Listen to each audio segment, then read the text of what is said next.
¿Tiene algo que ver con cuando él nombró a Luis María Drago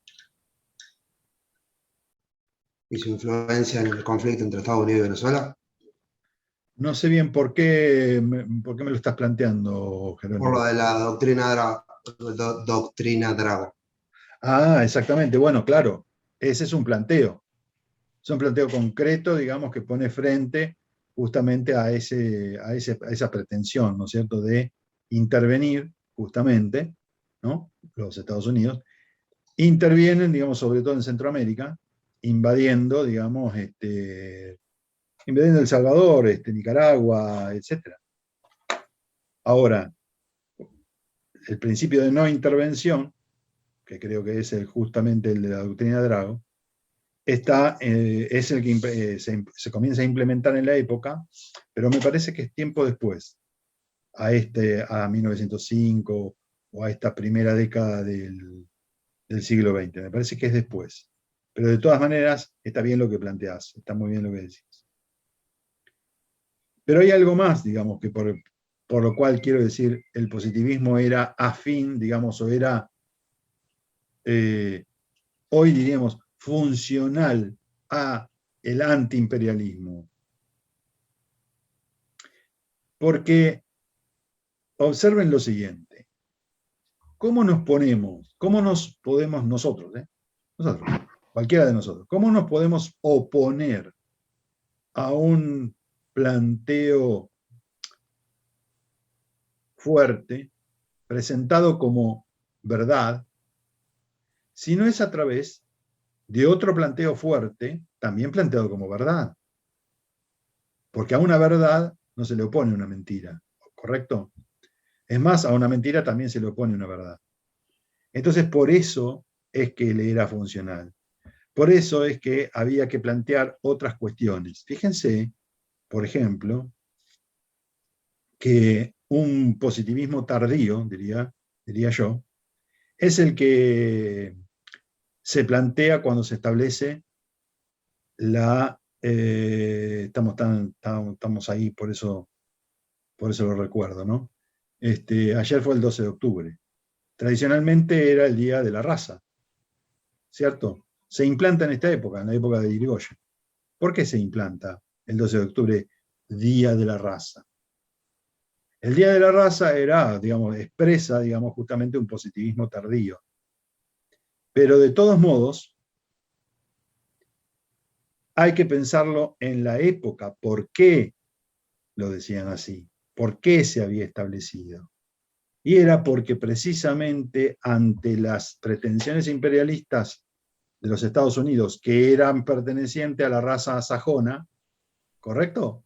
Había otra verdad que era la existencia de una raza diferente, que era la raza latina, que se oponía básicamente a la raza sajona. Por eso se recuperaba el asunto del festejo y de la introducción del Día de la Raza, la implantación del Día de la Raza. Esto estaba en los considerandos de la ley. Si hubiéramos muchos de los que despotricaron contra este día, si hubieran leído más atentamente estos considerandos de las leyes y hubieran pensado históricamente qué era lo que pasaba, digamos, en el momento, qué era lo que estaba ocurriendo en la época, o sea, tener un pensamiento histórico, que no lo tenemos, hubieran revitalizado ese aspecto, ¿no? No hubieran tenido que andar implementando cosas que están traídas en medio de los pelos, ¿no? Finalmente no sabemos qué se festeja, qué se conmemora, etcétera, etcétera. Y podría haber sido revitalizado este antiimperialismo, no hablando de razas, hablando de otra cosa, pero podría haberse planteado de otro modo. ¿Se entiende lo que digo, verdad? Bueno, entonces les decía que había, digamos, este hecho, es la fundación de la universidad, luego provincial, luego nacional de La Plata, que fue un hecho extraordinario, ahora vamos a ver por qué, y en 1890 el surgimiento de la Unión Cívica Radical, como de la Unión Cívica primero, Radical después, junto con la fundación del Partido Socialista en 1896, que son los dos primeros partidos políticos modernos. Es decir, primero nacen medios como movimientos, pero terminan siendo, digamos, dos partidos políticos que se conforman a la manera moderna. Ya no son facciones, no son simples corrientes de opinión, ¿no? Como podía ser justamente el Partido Autonomista Nacional, que tenía varias expresiones provinciales que se juntaban, digamos, electoralmente para participar en elecciones en compulsas nacionales, pero que en verdad, digamos, cada una expresaba, digamos, una facción política provincial, por ejemplo. ¿Me explico? Entonces, o sea, quiero decir que los conservadores estaban divididos, muchos, ¿no? Había muchos tipos de conservadores. Los había incluso, depende de la provincia que hablemos, más conservadores que otros, valga la redundancia. Este es un momento en donde la juventud cobra vital importancia, todo el mundo está hablando de ella, y vimos que la influencia de Rodó, como les digo, era bastante importante, digamos, ese juvenilismo planteado por Rodó se veía en ingenieros, o ingenieros en uno de los extremos, diría yo, en el momento, en la década del 90 no, estaban más o menos en el mismo barco, ingenieros y Leopoldo Lugones eran más o menos compañeros de equipo, podríamos decir, editaban en 1896 un periódico que se llamaba La Montaña, y suponen que habían pasado de ser anarquistas al socialismo, y después Lugones ya se abrió. Cuando se funda la Universidad de La Plata, se funda bajo principios que justamente son los ideales de Joaquín B. González. Para la época, ¿cuántas universidades había? Así con número en el dedo, díganme, 2, 3, 5. 3. 3, la de Córdoba, Buenos La Aires de y La Córdoba. Plata. Claro. Bien, perfecto. Para la época que se funda la de La Plata, solamente se fundaron 3. ¿No? Ya estaba fundada en 1600 y pico la Universidad de Córdoba, la Universidad de Buenos Aires en 1821, 22, y la Universidad Nacional de La Plata en 1905, antes provincial. O sea que había 3 universidades. Una cuarta, podríamos también considerar, va a venir después, tiempo después, que es la de El Litoral, que es la cuarta universidad nacional. Ahora, estas 3 universidades son completamente distintas y fueron fundadas bajo distintos principios. El primero, digamos, bajo la influencia, digamos, de la religión católica apostólica romana, o mejor dicho, de la religión católica romana, y de la mano de una de las órdenes cristianas más fuertes, hasta el día de hoy, podríamos decir, que fueron los jesuitas. ¿Correcto? Hasta que fueron expulsados del territorio español, de todo el territorio hispanoamericano, en 1777, o sea que estuvieron más de un siglo manejando la Universidad de Córdoba, perdón, y por supuesto dejaron ahí una influencia fuertísima, que va a llegar, digamos, hasta la época que nosotros estamos considerando. Es decir, que ahí ya había una universidad en el territorio argentino que tenía una tradición, un trayecto larguísimo, y por supuesto con una serie de influencias que venían de la religión católica, que no permitía la entrada de un conocimiento más abierto. Por decirlo de un modo que concuerda con lo que veníamos conversando, esa universidad se había quedado en el primer estadio del conocimiento, que era el conocimiento teológico. ¿Me siguen? Es decir, Conocimiento teológico. Teológico, que era el primer estado Claro. del conocimiento que había descrito Comte. Bien. ¿Y por qué decimos esto? Porque precisamente los autores modernos no tenían entrada en esa universidad, no se conocían directamente. Es más, Profe, se estudiaba. perdón. Sí. ¿En cuál es la universidad que no tenían entrada los autores modernos? La de Córdoba. Bien. que es la más tradicional, digamos, de nuestro país, la más vieja, la más antigua. Ya no, quiero decir, ya no pasa esto. Por entonces pasaba esto, ¿no?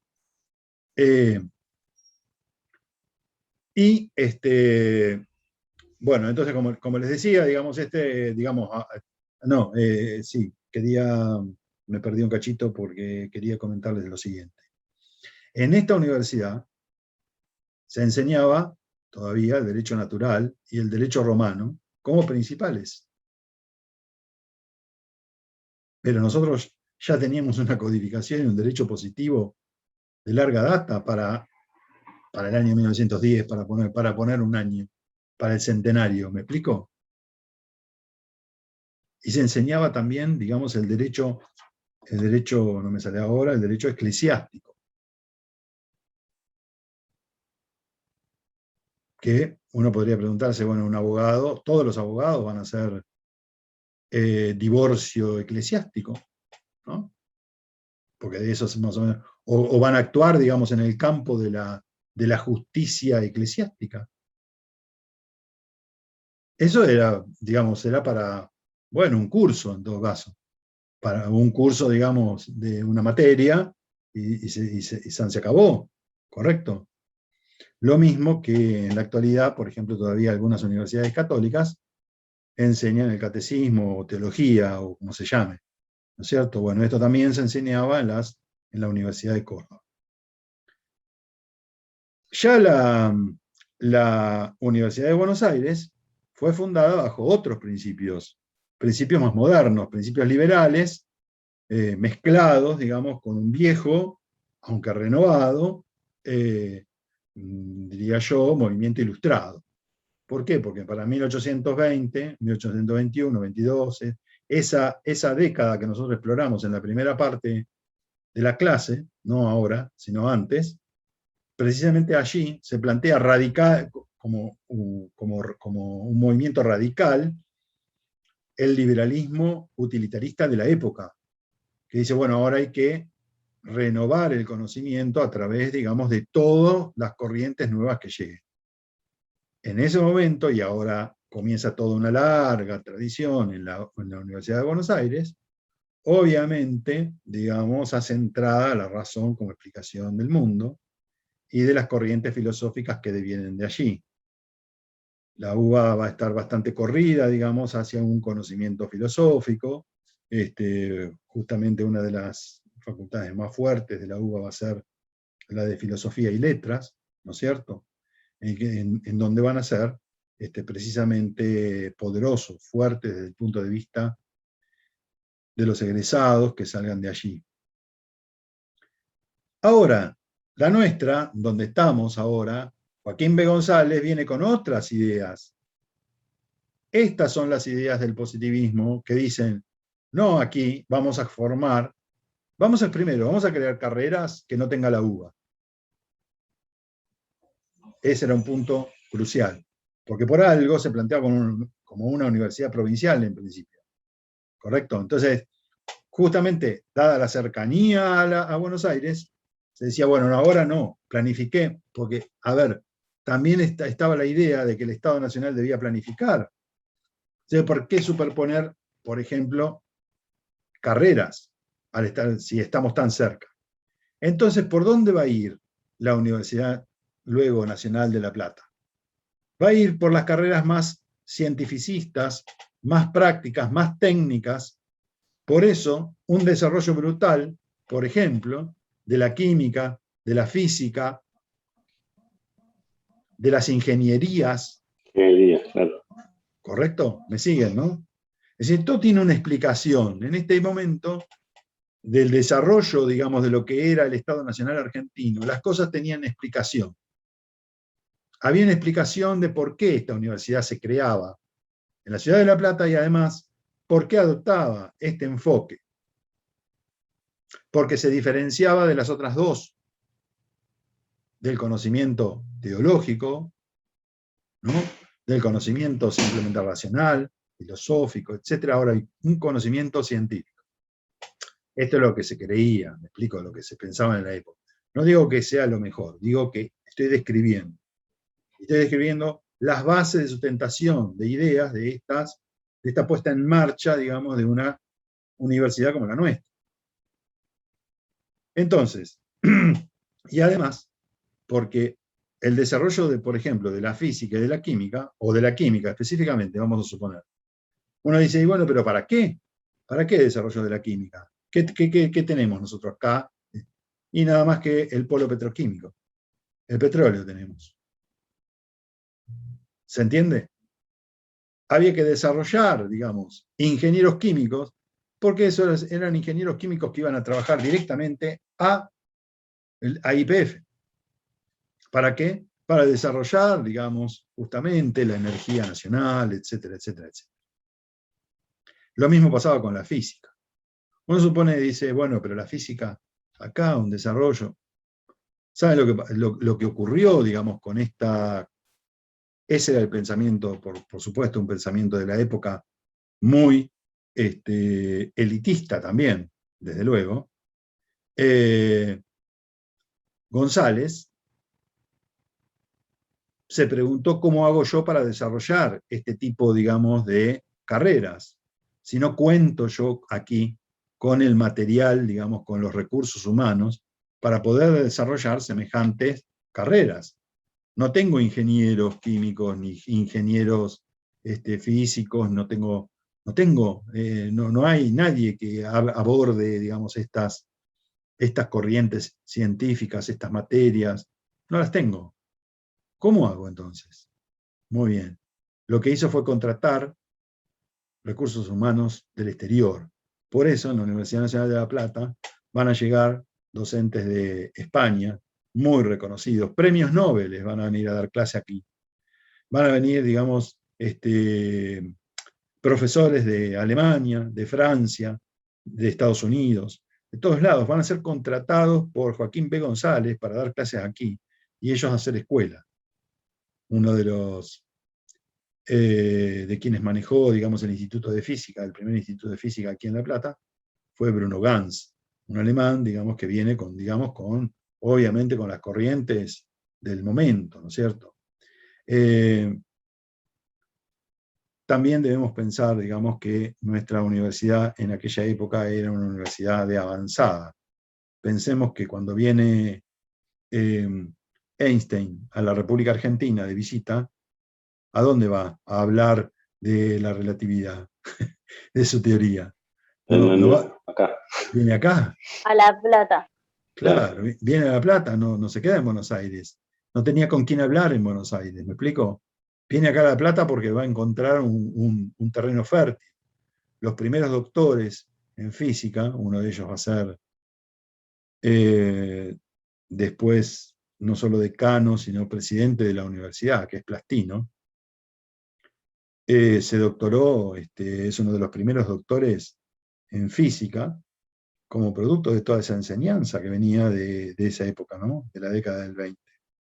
Entonces, bueno, quiero decir, producía obviamente esta universidad algunos resultados, obviamente el tiempo fue cambiando, pero quiero decir que eso fue un producto del ideario de estas corrientes ideológicas que en su momento se abrieron camino. ¿Está? Bueno. Ahora,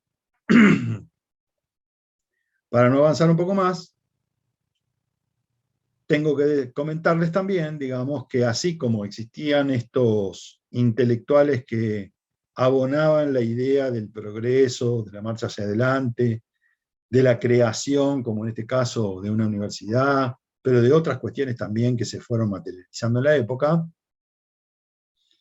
y de esta idea, digamos, de las conductas políticas que debían ser necesariamente éticas, o estar influenciadas, digamos, por una ética política y una moral,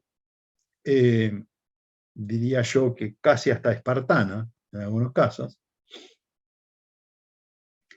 También surgieron estas otras corrientes, como las que pudo haber encabezado en su momento un Miguel Cané, que escribió un libro que se llama Juvenilia, que algunos de nosotros incluso lo tuvimos que leer como cosa obligatoria en el colegio secundario. Bueno, esa juvenilia, digamos, justamente explicaba dos cosas. Primero, este asunto de la juventud y del juvenilismo que yo les planteé, ¿no es cierto? También estaba expresado en esta obra de Canet. Pero Canet escribió una serie de artículos en donde terminó expresando su desconfianza, digamos, no solamente en el progreso manifiesto, sino en el camino que había seguido la Argentina. Y uno de los problemas que él encontraba era que llegaba a hablar, digamos, ¿no es cierto?, que la inmigración había perjudicado la construcción de la nacionalidad y que era una marea que todo lo invadía, ¿no es cierto? ¿Qué invadía? Las costumbres, la política de los barrios, la cultura, la lengua, los espacios públicos y sociales, es decir, las calles, ¿no es cierto? Se empezaba a ver, digamos, la existencia de esos inmigrantes en las ciudades. Y esto era una cosa que ya empezaba a molestar, a ser molesto, digamos, para un sector de intelectuales que, acostumbrados, diría yo, a otro tipo de urbe, a otro tipo de ciudad, una ciudad más chata, ciudades más chatas, más tranquilas, ¿me explico? Ahora, digamos, había un movimiento en la ciudad que molestaba, digamos, a gran parte de los locales. ¿Y qué pasaba entonces con los sectores más acomodados de la sociedad, que estaba representado por un Canet, o que estaba representado por los intelectuales, o que estaba representado, digamos, también por los ricos, o sea, la oligarquía gobernante, que estaban reducidos, digamos, a algunos ámbitos, ¿no?, en donde poder socializar entre ellos? ¿Me explico?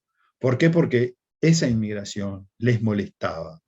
En ese sentido, digamos, no había una visión de integración de esa migración, de esos inmigrantes, en el seno de una sociedad que era minoritaria. ¿Me explico, verdad? Entonces la amenaza para este sector era muy fuerte. Vamos a decir, nosotros ahora estamos en una posición minoritaria. ¿Qué hacemos con todo esto? ¿Qué hacemos con esta salvajada que nos inunda todo? ¿Me explico? Y escribían al respecto. Y además de escribir al respecto, se quejaban, digamos, de algunos de los avances que se habían logrado, como por ejemplo en materia de educación, porque ya bien a finales de 1898 ya estaban planteando que la idea de educación había fracasado, cuando en rigor había triunfado en el sentido de haber alfabetizado a gran parte de la población argentina y extranjera, ¿no? Sin embargo, habían pensado, digamos, que justamente en el plano de la cultura, esta ley, que también va a haber una ley de enseñanza secundaria, ya había fracasado porque los planes de estudios, los contenidos, etcétera, etcétera, no eran los adecuados para enseñar. Romina me puso acá Rafael Hernández. Pero me perdí. ¿Por qué motivo, Romina? Porque Rafael Hernández, lo conocen a ustedes quién fue, era el hermano de José, el escritor del Martín Fierro, ¿sí? Y Rafael Hernández vivió un tiempo acá en La Plata, fue uno de los que proyectó la ciudad, el plano de la ciudad, es decir, que es uno de los fundadores de la ciudad también. Fundó algunos otros pueblos como Bolívar, por ejemplo, y fue un creador de centros agrícolas. ¿Recuerdan que la clase pasada les hablé de los centros agrícolas? De cómo colonizar, digamos, las tierras que no estaban ocupadas, etcétera, etcétera. A partir de lo cual surgía la formación de pueblos. Rafael Hernández fue el fundador de Nueva Plata, justamente recordando a la ciudad de La Plata, en el partido actual de Pehuajó. Un centro agrícola que terminó fracasado, ¿no? Pero Nueva Plata existe en la actualidad, es un caserío, pero todavía está. Y si lo visitan van a encontrar las dos diagonales. Como la diagonal 73 y 74 nuestra aquí en La Plata, van a encontrar en Nueva Plata que hay dos diagonales que llegaron a trazarse una de las cuales comunica con una de las rutas que pasa por ahí, que no recuerdo su número, pero que llega a Pehuajó. La 5, ¿no es? No, con la 5 llegamos directamente a Pehuajó. Cuando vos vas Pehuajó también es cuando una vos- ciudad planificada, digamos, perdón, profesor. ¿sí? Está dentro de esas ciudades que fueron planificadas, al igual que La Plata o lo que está nombrando usted en este momento. No me acuerdo si lo que es viene el diagrama, el tema de diagonales, pero sí me acuerdo que tiene su segmentado bien o diferenciado bien el tema de las circunvalaciones. Claro. Pero De sí, los sí, tuve espacios que debía oportunidad. ocupar la población, eso también, Exacto. digamos. Los Está, espacios verdes, sí, sí. exacto. Porque son ciudades, digamos, planificadas. No es que, digamos, sale así Claro. porque sí, digamos, hay una ley, también había leyes en la época que decían cómo debía construirse las ciudades. Y eso emanaba, digamos, de la provincia de Buenos Aires o de la nación, dependía de quién, digamos, fundara los pueblos, ¿no? Pero en general fueron de la provincia. Y la provincia tenía leyes estrictas de cómo se debía fundar las ciudades. De todas maneras, por supuesto, había márgenes para la creación y por eso Rafael Hernández tiene esta idea de crear ese centro agrícola simulando, digamos, o para, en todo caso, para recordar, digamos, en el interior de la provincia, digamos, el trazado de la ciudad de La Plata, que eso era un trazado sumamente moderno, era una ciudad jardín, ¿no? Considerada así en la época.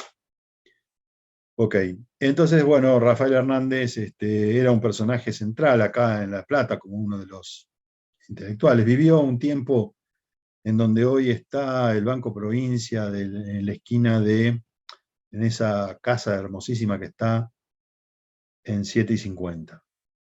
Enfrente de lo que, bueno, ahora es el Senado, antes era el Banco Hipotecario, justo enfrente, haciendo cruz, hay una casa bellísima, una esquina que tiene una torre, ¿no es cierto?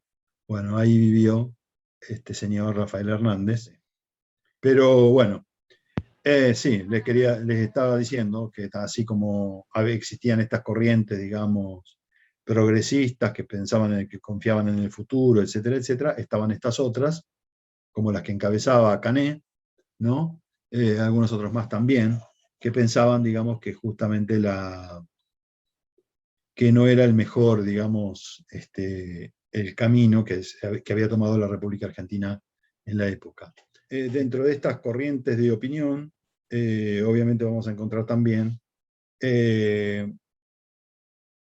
una especie de resentimiento esto ya entrado en la década del 10, un resentimiento para aquellos que eran hijos de inmigrantes y que habían avanzado dentro de la sociedad. ¿Por qué? Porque básicamente había un progreso ascendente, ¿no? un movimiento ascendente en la escala social, y los sectores más tradicionales, más conservadores, veían con desprecio esto que les estaba pasando. Por eso, digamos, el rechazo, digamos, digamos, al radicalismo, ¿no es cierto? A la Unión Cívica Radical, que intentaba incorporar estos nuevos sectores, digamos, a la clase política, digamos, a la vida política. Pero dentro también de las mismas corrientes conservadoras, por lo menos había una parte, como la encarada, por ejemplo, como por Joaquín B. González, ¿no? Que intentaba renovarse, a pesar de ser, digamos, de ese sector más tradicional, que también intentaban renovarse. Y precisamente de la mano de esa renovación del conservadurismo es que aflojan un poco las riendas y plantean, por ejemplo, o sancionan la famosa ley Sáenz Peña del voto universal, secreto y obligatorio, ¿no? Y que van a eliminar, digamos, ¿qué cosa? El fraude electoral. Y lo van a eliminar porque pensaban básicamente que ellos iban a poder ganar, ¿no? Que iban a ganar las elecciones. Y la pregunta era, ¿por qué no semejante confianza? Bueno, porque habían hecho obras, ¿no? Y habían logrado un montón de cosas que les daba la razón. Entonces, solo tenían que ir a una compulsa en donde fueran ratificados, por decir así, en el poder, ¿no es cierto? Eso no va a ocurrir, va a ser una sorpresa tremenda, digamos, para la mayor parte, digamos, de estas corrientes de opinión. Y entonces van a quedar como pasmados, no tienen la fuerza, digamos, para reaccionar, sencillamente van a dejar, digamos, en un primer impulso, digamos, que la Unión Cívica Radical avance, el primer gobierno de Irigoyen avanza, y va a haber una serie de novedades dentro, digamos, yo diría que van a ser las últimas novedades, por decirlo así, en el terreno, digamos, de las corrientes ideas que surgen, hasta por lo menos la década de 1930. Y en este caso tengo que señalar, porque además los intelectuales de la época van a terminar confluyendo en este movimiento, van a terminar apoyando a este movimiento, que va a ser el movimiento de la reforma universitaria. ¿Qué sabemos de este movimiento de la reforma universitaria que emerge en Córdoba en 1918? Bueno, lo primero es que es una rebelión estudiantil que se planteaba como violenta, es decir, hablaban ellos de una rebelión violenta. Lean el manifiesto liminar y se van a dar cuenta de esto que les digo. Esta es una rebelión violenta, dicen. Y por supuesto, ahí en ese manifiesto van a manifestar ese descontento estudiantil, ¿no es cierto? Expresando bastante poco, diría yo, en el campo de las propuestas, y sí mucho más en el campo como movimiento contestatario, como movimiento que se revela frente a lo existente, ¿no es cierto? En ese sentido es que encuentra, digamos, una similitud con el primer impulso del radicalismo. Si ustedes deben recordar que en 1990 la Unión Cívica se plantea como la lucha contra el régimen. Y aquí, en Córdoba, este movimiento estudiantil se plantea como la lucha contra el régimen universitario impuesto, ¿no? Que era el que habíamos descrito con anterioridad. Recuerdan que yo les hablaba de que había una educación casi teológica. Entonces, proponían romper con esto, proponían terminar, digamos, con la influencia de los profesores que enseñaban allí, proponían cambiar, digamos, a los profesores, y bueno, Sí, con toda la idea católica, ¿no? Como que fueron en contra de eso. exactamente, iban en contra, digamos, de ese catolicismo que se practicaba y se enseñaba, digamos, como verdades. Además que tenían cátedra profesor en la que no había nuevos profesores, sino que el profesor titular de cátedra se podía quedar por siempre, sin posibilidad de que hayan profesores que digan, bueno, a ver si corresponde o no, ¿no? No había eso. Claro, no había ningún tipo de renovación de nada, ¿no es cierto? Ni tampoco participación estudiantil. No, de eso, ni hablar, de eso, ni una sola palabra. Ahora vamos a ver cómo evoluciona este asunto. Porque ustedes piensen que, bueno, simplemente para leerle una frase del manifiesto, dice: estamos pisando sobre una revolución, estamos viviendo una hora americana, ¿no? Y la rebeldía es violenta, lo planteaban así.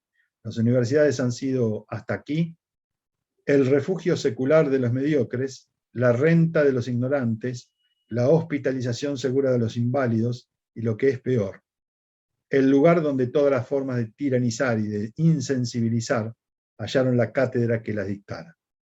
Este planteo así, que suena fuerte, digamos, es casi escrito por un poeta, fue escrito justamente por Deodoro Roca, que terminó siendo un periodista, por eso se los traigo a colación, es decir, era un comunicador, pero en realidad era un periodista.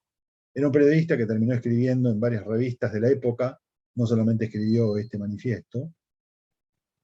Él en realidad era abogado. Cuando llega el momento, digamos, de la rebelión estudiantil en 1918, él ya se había egresado, hacía unos meses, pero se queda también más o menos aproximadamente un año dirigiendo este movimiento de la Reforma, y el movimiento, digamos, la Central Estudiantil de Córdoba, ¿cierto?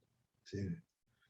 Los va a, como a dirigir, digamos. Hay muchos dirigentes de la época, pero Deodoro Roca va a ser con todo el primordial dirigente estudiantil de Córdoba.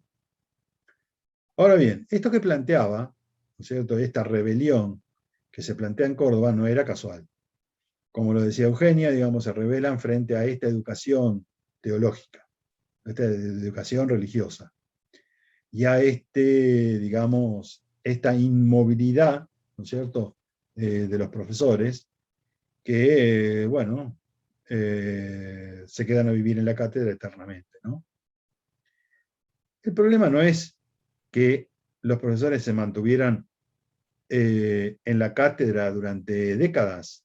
El problema era la falta de renovación. Era que no había, digamos, posibilidades de renovar lo que es la enseñanza, lo que se aprendía, digamos, era siempre lo mismo, era casi burocrático, ¿no es cierto? Y se desconocían las corrientes de ideas y los artículos científicos, hoy diríamos, bueno, el conocimiento que viene del exterior, los avances, etcétera, etcétera, los propios avances de otras universidades, se desconocían directamente, no se incorporaban a la currícula. Ese era el problema, ¿no? Claro, iba de la mano, digamos, seguían estando esos profesores que venían practicando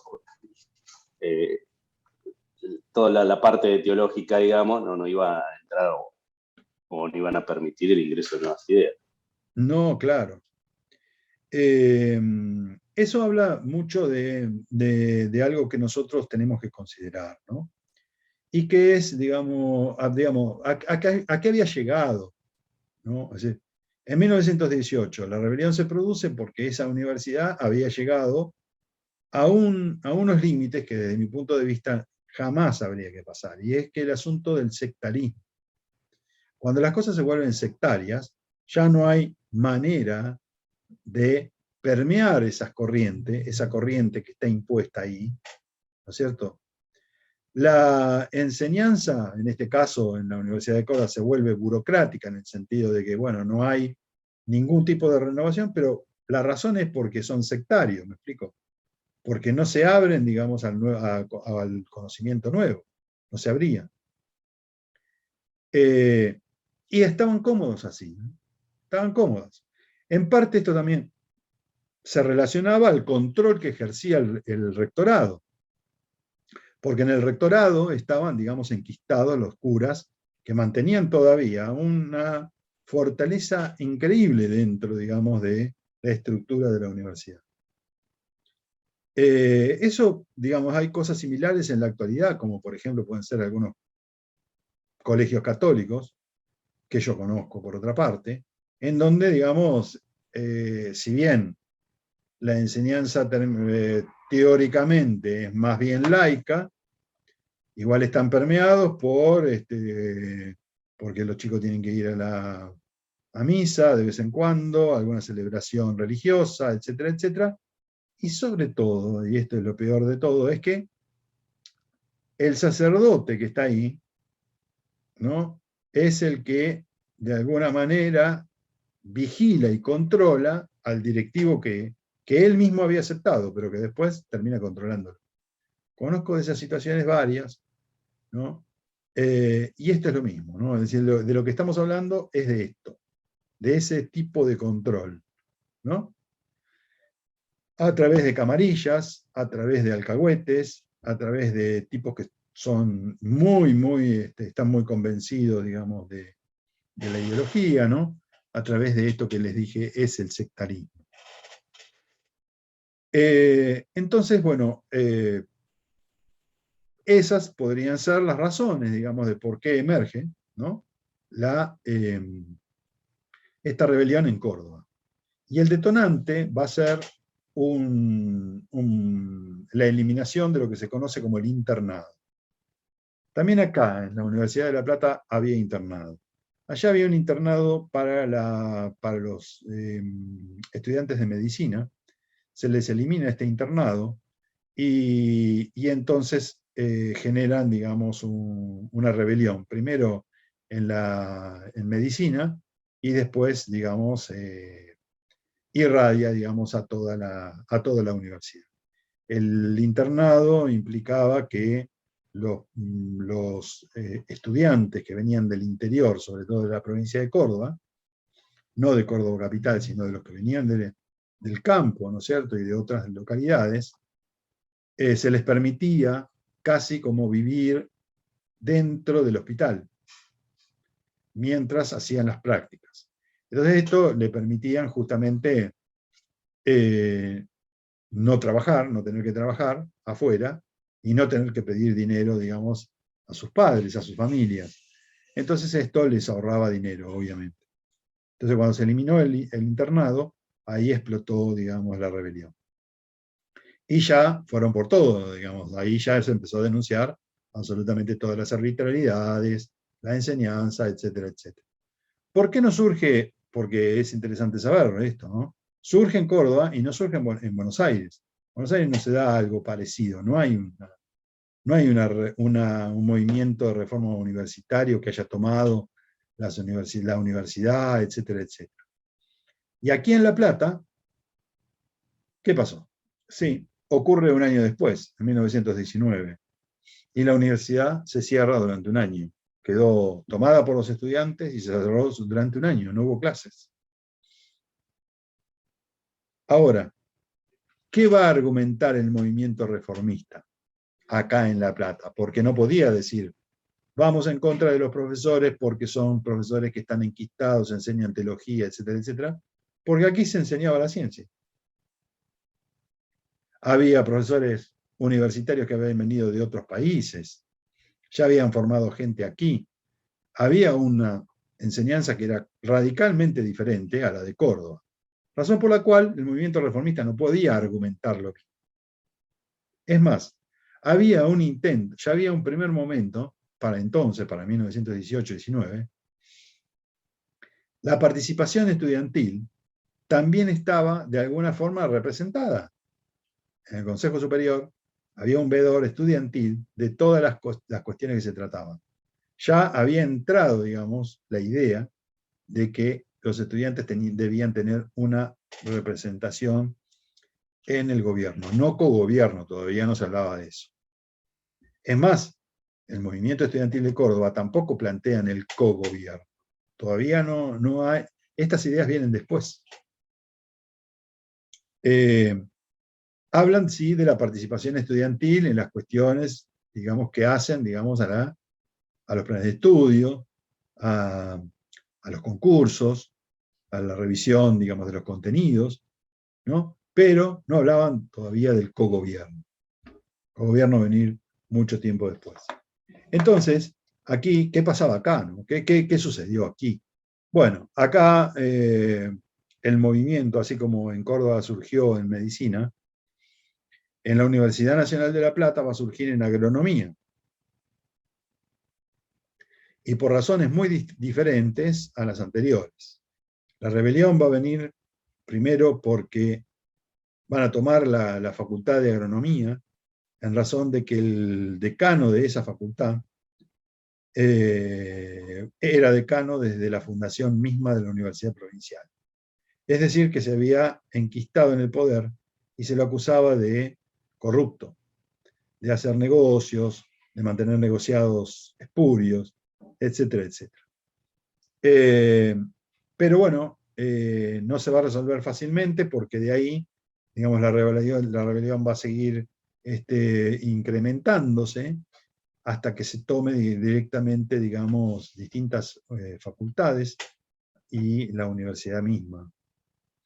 allí se va a producir un quiebre bastante importante, digamos, con algunos profesores, con algunos alumnos, etcétera, con estudiantes, porque lo que argumentaban las autoridades era que no había razón de hacer semejante movida, que todo se podía resolver en paz, tranquilidad, removiendo, digamos, justamente algunas piezas, ¿no? Que fue efectivamente lo que ocurrió. Ocurre esto.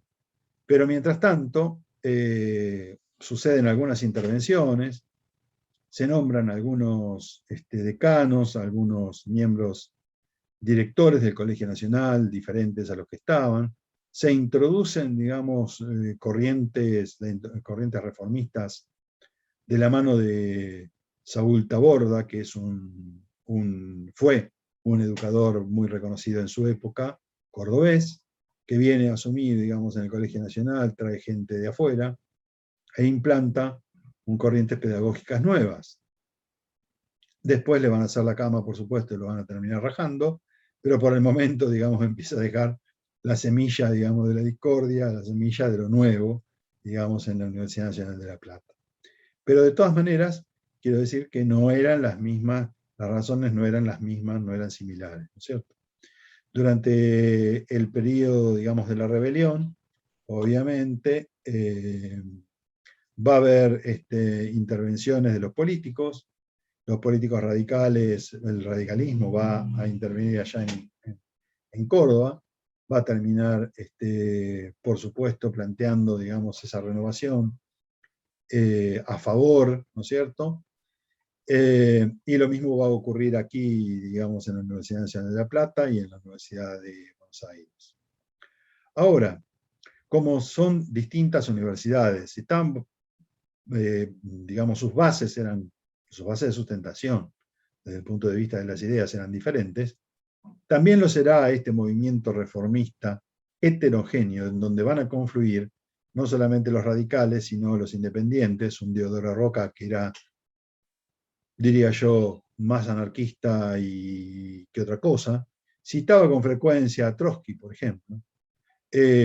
Había leído justamente, había hecho lecturas marxistas, trotskistas, pero digamos era sobre todo, digamos, un libre pensador, podríamos decirlo así.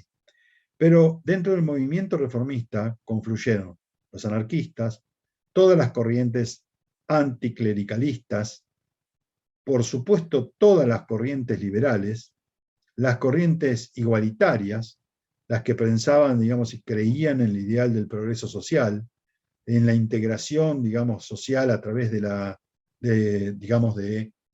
democracia, de una sociedad democrática, eran digamos, los cultores, por decirlo así, del esfuerzo, del trabajo, del progreso. Y, por supuesto, había corrientes políticas diversas, menos los conservadores, que eran claramente el clericalismo representado en ellos. El resto de los movimientos políticos, todos confluían en este movimiento reformista.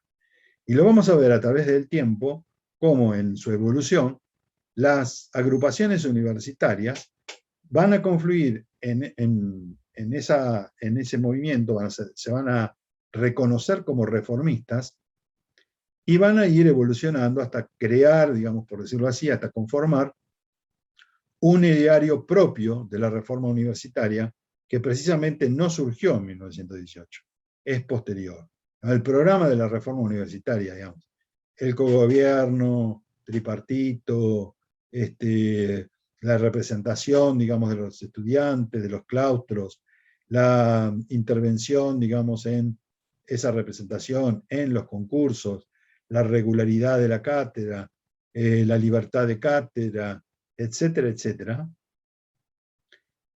Es decir, un gobierno colegiado, todo eso va a surgir tiempo después, diría yo, en 1929-30, cuando se publique un libro que se llama La Revolución de la Reforma, que escribió el hijo de Joaquín B. González, Julio B. González, socialista él, a diferencia de su padre, que escribe este libro y al final de todo, primero da una explicación, pero al final de ese libro está el programa de la reforma.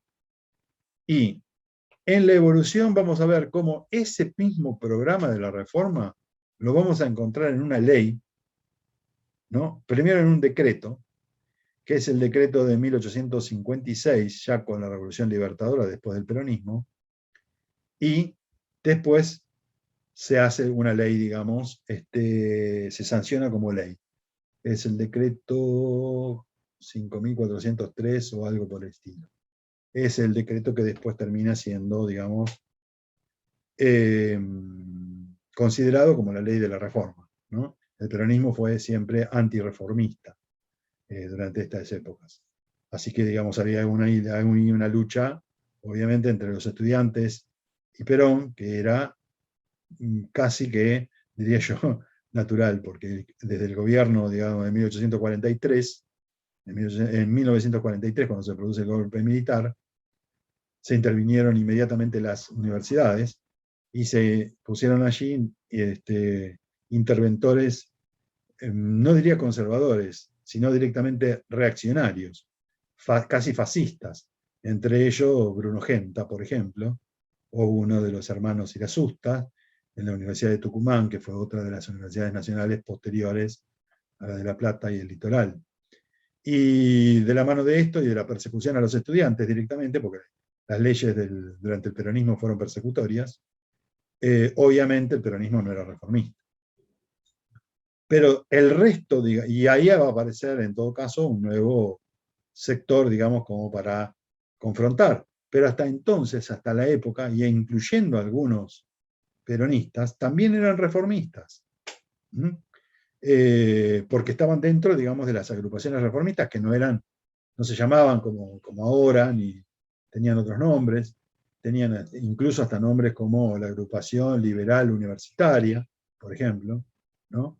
La Agrupación Reformista de Ingeniería, y así sucesivamente. Quiero decir que no tenían nombres de fantasía como las que tienen ahora, que están bastante asociadas a los partidos políticos. Las agrupaciones políticas universitarias eran más apartidarias, no porque la gente que fuese ahí no tuviera un partido, no tuviera simpatía por algún partido político, sino que eran apartidarias, no representaban los partidos políticos, sino que representaban a los estudiantes. Bien.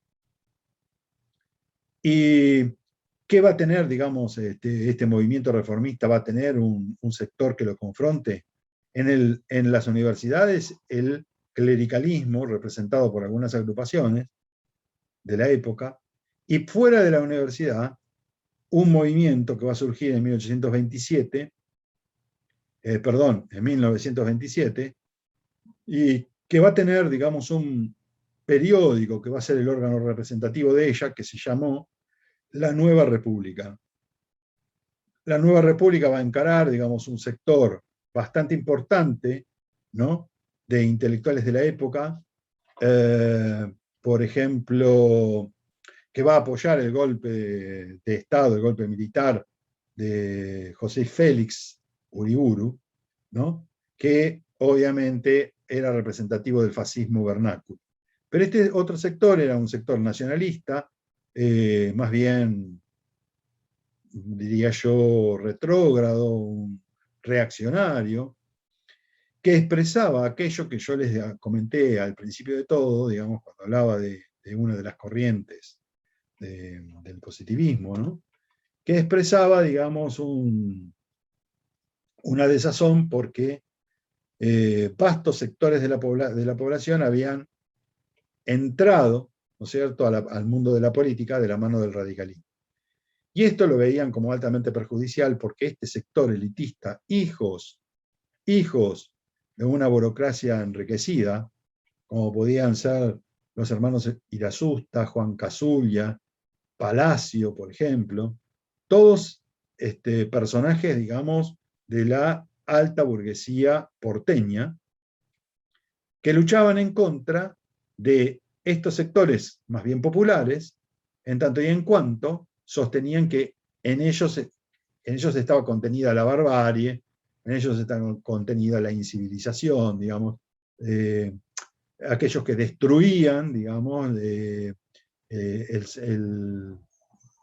el sentimiento nacional, el ser nacional, ¿no?, que había que mantener y conservar.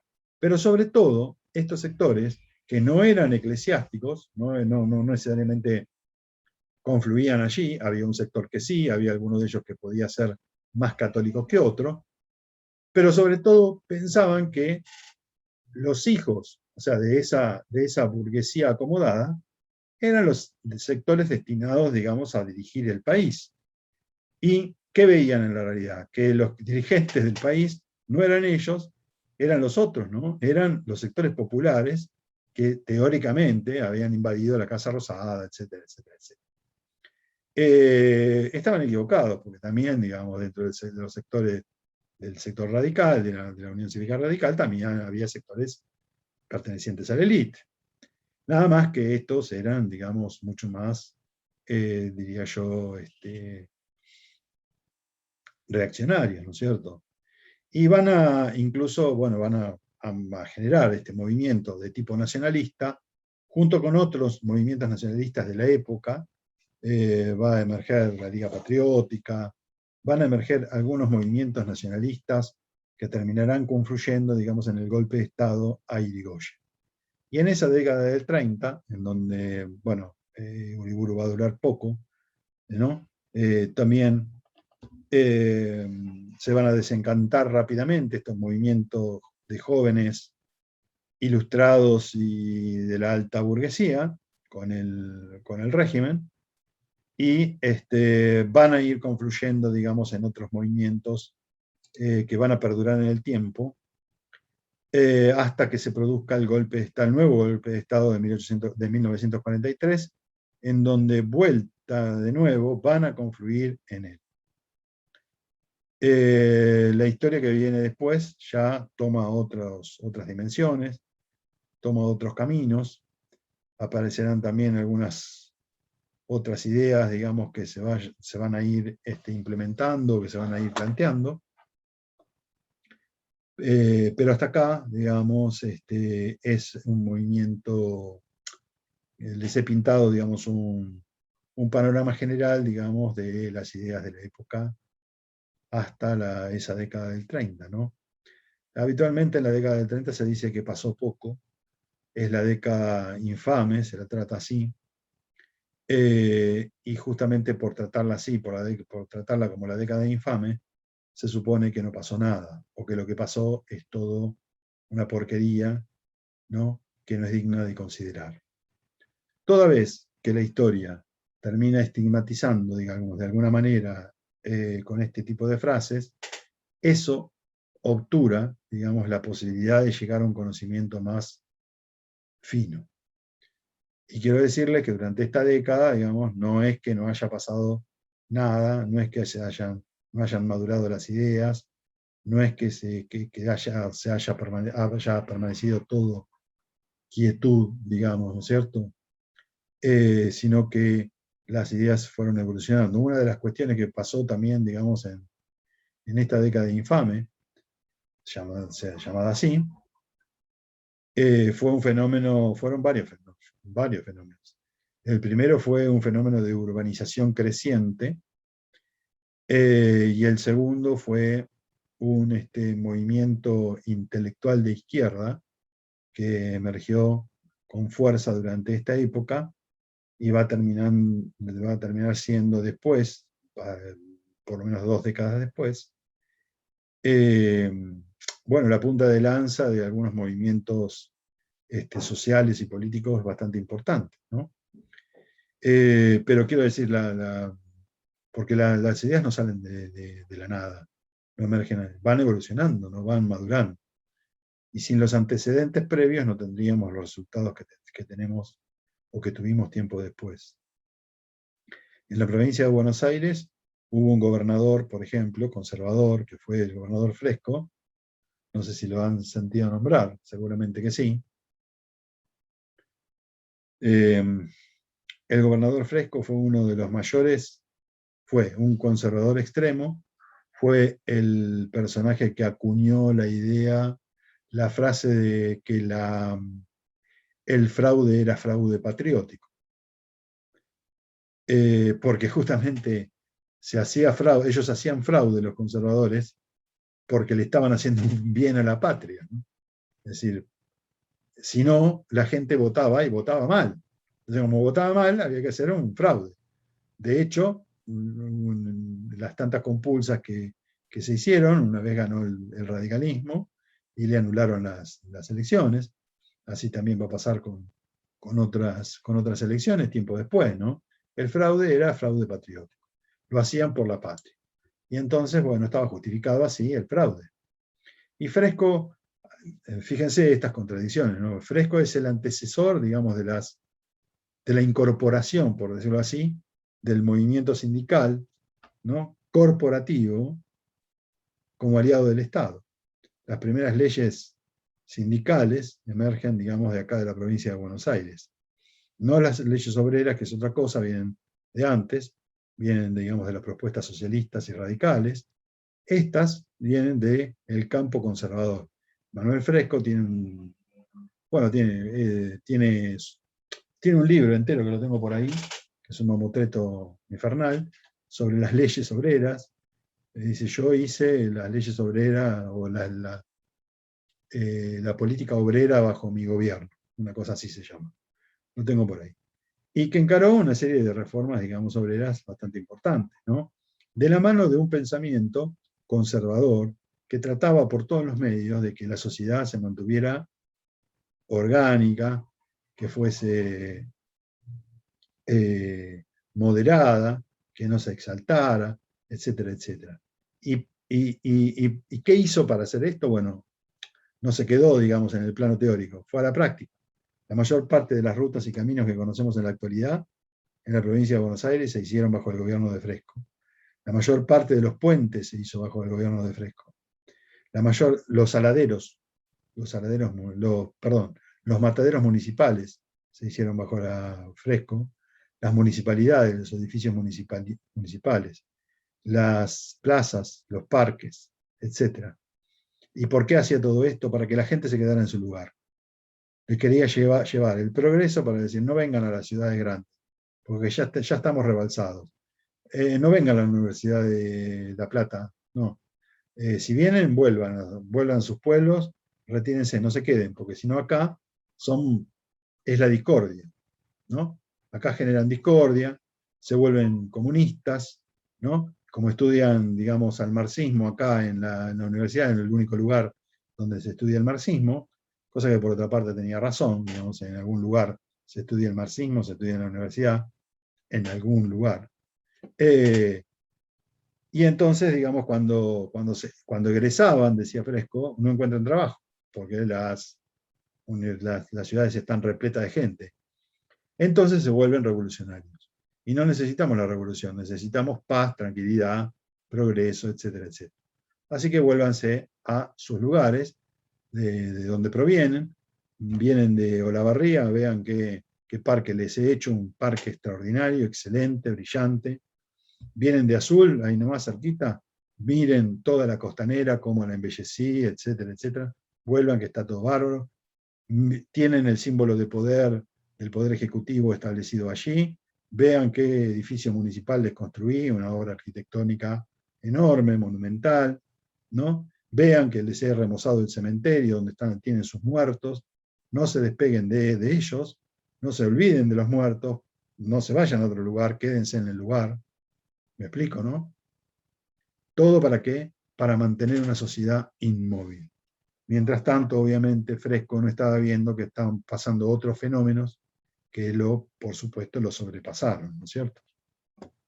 Pero bueno, ahí quedó la obra.